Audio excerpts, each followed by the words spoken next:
Welcome back to BT on this Friday morning, the 1st of June. We're always excited when Bob Blumer stops by in our kitchen, not only because the food is spectacular, but it's so entertaining and you make it seem so very simple. Well, I only choose to make things that are simple. Kind of works out well. It does. But this one, recipe, you got to tell the story behind where you got this recipe. Karaage, yeah. Well, this is called Karaage or Karaage. I'm never quite sure how to pronounce it. And, you know, I'm here for Eat Vancouver, and they're celebrating their 10th anniversary. And I came way back in the very early days. And I used to come to town, and I would go to Hapa Izakaya. Yes. And I just thought Hapa Izakaya was a name. Like, I had no idea that izakaya was a kind of Japanese pub, which is really all about the beer. Yes. And then they make these little snacks for you, so you drink lots of beer. Right. And Justin was fantastic. He opened that place. I don't know if you know him. I do. Anyways, I do, yes. super sweet guy, and that was my introduction to all this stuff. And I had Karaage here, not knowing anything about it. And then, so fast forward 10 years later, I'm in Japan shooting episodes of World's Weirdest Restaurants, and I go to this crazy restaurant where the monkey brings you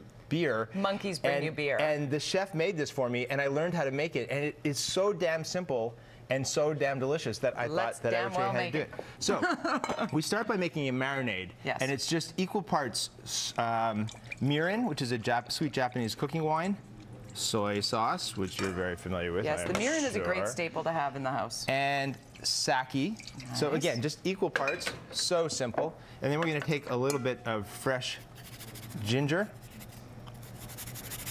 Which smells divine. Smells fabulous. Add that, maybe a little more if we had another second or two.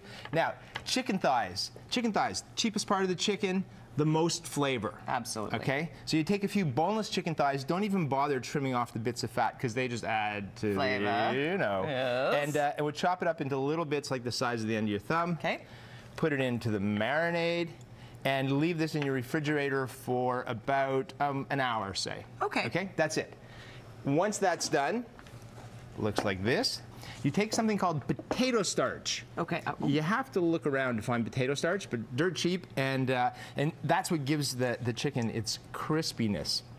So a little bit of toss after the marinade, straight into, no need to over drain or overthink. No, nothing. You see, that's the beauty of this, is there's no need to really worry about anything. And what's your oil at? What Okay, this is peanut oil. It's at about 350 degrees. Great. This is called the Chinese thermometer. If you don't have a regular thermometer, put it in. If a bamboo skewer is sizzling and bubbling. Smart. And then you just take your Karaage, or at this point, just your chicken, add it to the oil, and it's going to take about 3-4 minutes to get nice and super crispy. But this is television. I know we don't have 3-4 minutes. That's an eternity. So there it is. There we go. Now the dipping sauce is just soy, a little bit of wasabi, and a little bit of ginger. And if you want, you can add a touch of mirin as well. Nice. So have a taste. I'm going to have a taste. Can you put your earpiece in? Because we have Rob Feenie hooked up from Eat Vancouver down at BC Place Stadium. And you and Rob, can you hear each other? Oh, here goes the throwdown. There you go. I'm going to eat. You're going to do Iron Chef later, hi, Bob. yes? You know it. How you doing, Rob? I'm doing good. How are you? Fabulous, thank you. So I believe we're having a little bit of a throwdown today. Throwdown? You know, actually, I was planning. I saw one of your shows the other night. I think we should have a beer bath together. A beer bath together. Well, interesting concept. No. Well, if you've seen that show, I just watched that show the other night, and it's like, I was like, what is that? That's like the perfect thing to do, sit in a bath and drink beer. And that was awesome. That was my second favorite beer experience after having the monkeys bring me the beer. But back to our throwdown today at 3 o'clock this afternoon, Rob. It's, I believe we have a secret ingredient. It's me, you, and David Rocco, right? Wow. So it's the three of us. That's right. We have a secret ingredient, the three of us. A pantry full of other stuff, and 20 minutes to create the ultimate picnic, right?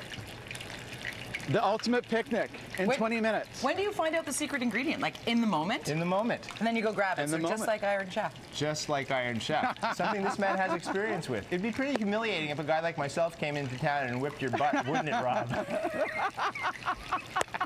That right there is the throwdown. Rob Feenie is making for us lobster mac and cheese with Dawn in just a matter of moments, right?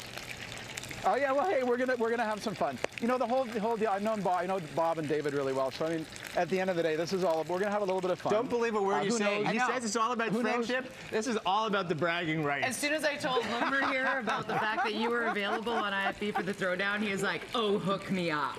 Okay, you know, that's it. I changed my whole philosophy this afternoon.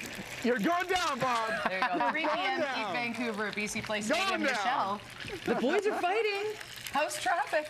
You know, I'm just trying to get the image of Blumer and Feenie in a beer bath together. Don't even go there. I just, you know, anyways, into traffic. Here we go. We do have an accident.